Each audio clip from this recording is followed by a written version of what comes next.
Hello welcome साथियों। फिर से हमारा एक नए टॉपिक पे आ चुका है। ये टॉपिक आपका इम्पोर्टेंट है, इससे भी आपके क्वेश्चंस आते हैं और किस तरीके से क्वेश्चन आते हैं और किन किन एग्जाम्स में ये क्वेश्चन पूछे, मैं आपको सारी बातें बताऊंगा। तो आज आपका टॉपिक है गटपाल स्कोर। देखिए, GTPALSCORE।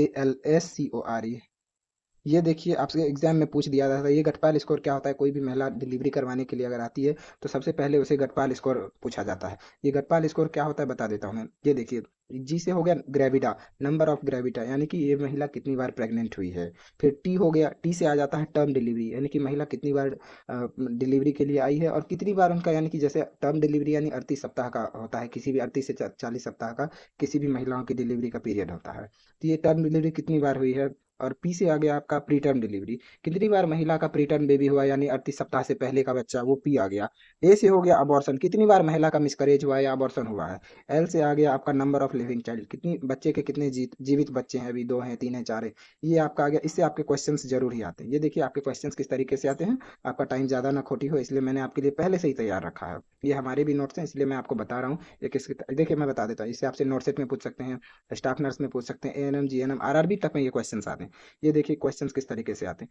ए फीमेल यानी एक महिला, थ्री प्रेग्नेंट है, यानी कि 3 टाइम प्रेग्नेंट हुई है वो, उसका 1 हुआ है प्री टर्म, 1 अबॉर्शन है और एक लिविंग चाइल्ड है। अब देखिए यहाँ से GTPAL लिख लेंगे हम लोग। ये देखिए GTPAL। अब यहाँ देखिए 3 टाइम प्रेग्नेंट है, यानी कि इसका नंबर ऑफ ग्रेविडा कितना हो गया साथियों, ये 3 हो गया। और इसका ये टर्म डिलीवरी कितना हो गया, टर्म डिलीवरी इसका एक भी नहीं लिखा है साथियों, तो ये 0 हो जाएगा। पी से आ गया प्री टर्म, ये देखिए क्या लिखा है प्री टर्म, यहाँ 1 आ जाएगा। ए से क्या आ जाता है साथियों, ये देखिए अबॉर्शन, यानी कि इसका अबॉर्शन कितनी बार है, ये देखिए 1 लिखा है तो 1 आ जाएगा। Number of living child, L से 1 आ जाएगा। ये हो गया इसका गटपाल स्कोर। आपसे क्वेश्चन ये इसलिए ऐसा पूछा जाएगा, एक महिला 3 टाइम प्रेग्नेंट है और एक प्री टर्म है, एक अबॉर्शन है और एक लिविंग चाइल्ड है, तो इसका गटपाल स्कोर क्या होगा। फिर एक और मैं बता देता हूँ एग्जाम्पल के साथ। एक महिला का गटपाल स्कोर निकालें, जिसे नल्ली ग्रेविडा का मतलब होता है साथियों, जिसका एक भी बार प्रेग्नेंट नहीं हुई है, एक भी बार भी नहीं, उसकी शादी हुई हो या शादी नहीं हुई इससे मतलब नहीं है, महिला एक भी बार प्रेग्नेंट नहीं हुई है, तो इसका गटपाल स्कोर 0 हो जाएगा। सारा एक भी बार हुई नहीं है तो कैसे होगा कुछ भी। एक अगला देखते हैं। ए फीमेल यानी कि एक महिला 17 बार प्रेग्नेंट हुई है, 5 बार उसका अबॉर्शन हुआ है, 3 डिलीवरी हुई है टर्म डिलीवरी, और 7 प्री टर्म हुआ है, 11 लिविंग चाइल्ड है। ये देखिए गटपाल में आ जाएगा कितनी बार प्रेग्नेंट हुई है, 17 आ जाएगा।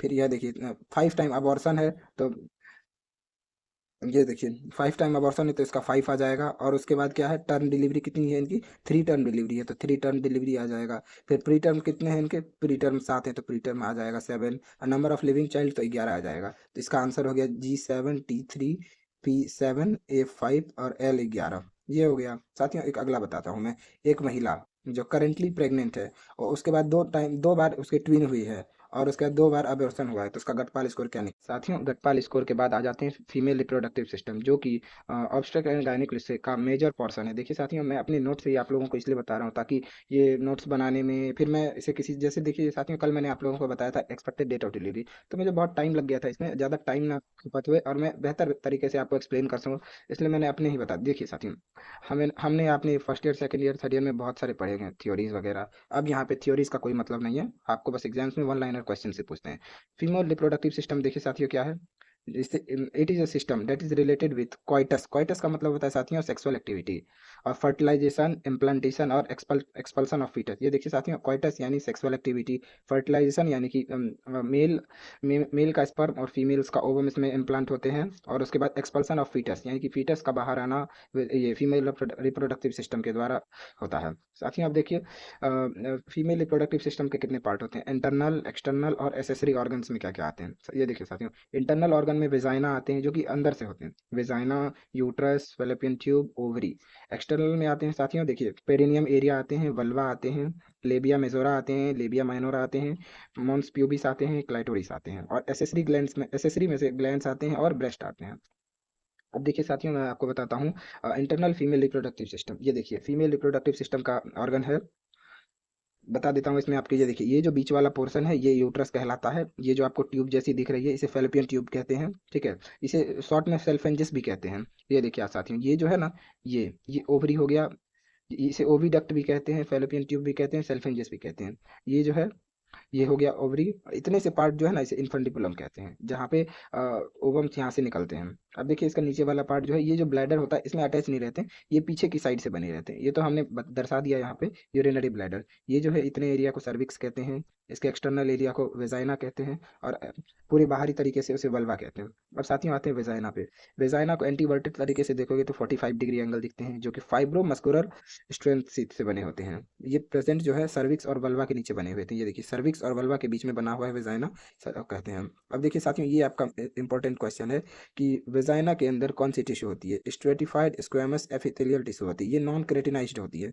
ये साथियों इंपॉर्टेंट है, मैं आपको इसका पीडीएफ दे दूंगा, आप इन चीज़ों पे जरूर ध्यान देना। आपसे क्वेश्चन लिया जाएगा कि वेजाइना के अंदर कौन सी टिश्यू या कौन से सेल मौजूद होते हैं, और इसका पीएच मान 3.8 से 4.5 एसिटिक नेचर का होता है। साथियों ये जितने भी मैंने अंडरलाइन किया है ये बहुत ही इंपॉर्टेंट है। साथियों रिप्रोडक्टिव एज जो होते हैं 45, यानी कि ये जो एसिटिक नेचर होता है ये रिप्रोडक्टिव एज में ही होता है, जो कि 45 तक होती है, 15 से 45 तक। और मैं आपको साथियों बता दूं, वेजाइना के अंदर जो भी बैक्टीरिया मौजूद होते हैं उसे डोडरलाइन बेसिलाई कहते हैं, जो कि लैक्टोबैसिलस का ही एक ग्रुप का है, डोडरलाइन बेसिलाई। डोडरलाइन बेसिलाई का काम होता है इन्फेक्शियस को स्टॉप करना, रोकना, इन्फेक्शन को नहीं होने देना, क्योंकि आपको पता है कि वो एरिया कितनी भी सेंसिटिव होती है। अब देखिए साथियों वेजाइना का फंक्शन क्या होते हैं, सेक्सुअल एक्टिविटी, फीटस एक्सपल्सन के लिए और मेंस्ट्रुअल साइकिल के लिए। अब साथियों थोड़ा सा कुछ इंपॉर्टेंट टॉपिक आप लोगों के लिए हमने लिखा है, ये देखिए साथियों। एक्सो सर्विक्स के जो टिश्यू होते हैं, वहाँ के जो सेल्स होते हैं वो नॉन क्रेटिनाइज्ड स्ट्रेटिफाइड स्क्वेमस टिश्यू होते हैं। और इंडो सर्विक्स का जो टिश्यू होता है वो होता है कॉलमनर टिश्यू। यूट्रस के अंदर कौन सा टिश्यू होता है, वो भी कॉलमनर होता है। फेलोपियन ट्यूब के अंदर कौन सा टिश्यू होता है, सिलिएटेड कॉलमनर एपिथेलियल टिश्यू होता है। ओवरी के अंदर कौन सा टिश्यू होता है, जर्मिनल टिश्यू। साथियों ये एक इंपॉर्टेंट क्वेश्चन है, आपसे पूछ लिया जाएगा। साथियों वीडियो ज़्यादा बड़ा ना हो इसके लिए मैं वीडियो छोटा ही रखना चाहूँगा, और आप लोग इसे देख लें बहुत अच्छे से, ये बहुत ही इंपॉर्टेंट है। मेरा जानता हूँ कि मेरे वीडियो का क्वालिटी डाउन है, लेकिन कंटेंट बिल्कुल तगड़ा है। अगर आप लोगों को ऐसे और भी अच्छे लगते हैं तो जुड़े रहें, सब्सक्राइबर की कोई ज़रूरत नहीं है, आप जुड़े रहें, पढ़ लीजिए, बहुत अच्छी बात है। थैंक यू साथियों।